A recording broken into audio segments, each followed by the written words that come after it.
بسم اللہ الرحمن الرحیم۔ جب گناہوں پر آسانی ملنے لگے تو سمجھ جاؤ۔ ابو جان ایک قصہ سنایا کرتے تھے کہ کسی قبرستان میں ایک شخص نے رات کے وقت نعش کے ساتھ فعل بد کیا۔ ایک بادشاہ وقت ایک نیک صرف شخص تھا۔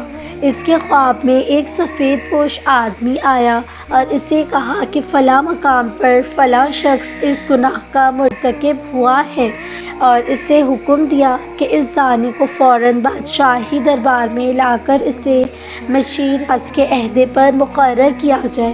بادشاہ نے وجہ جانی چاہی تو فوراً خواب ٹوٹ گیا۔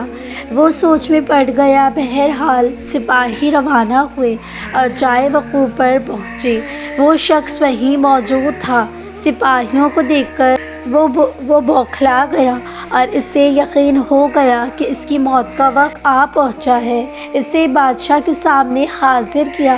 بادشاہ نے اسے اس کا گناہ سنایا اور کہا، آج سے تم میرے مشیر حبس ہو۔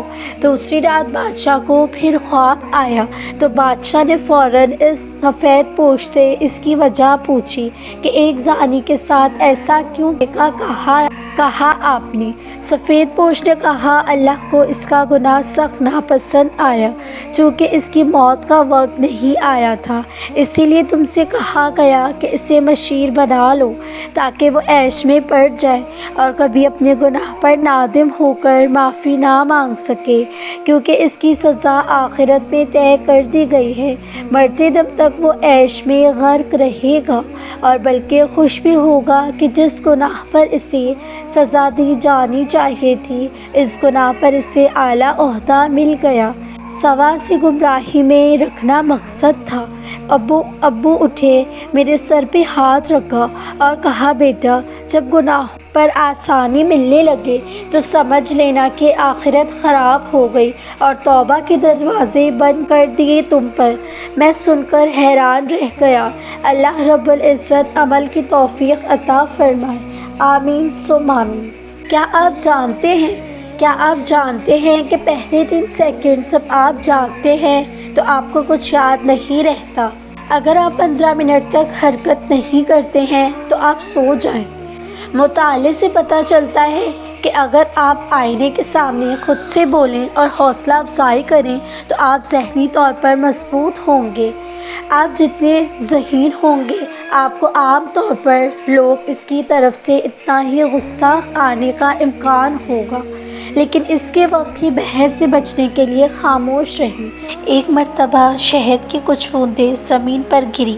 ایک چونٹی وہاں سے نکلی تو اس نے شہد کھایا۔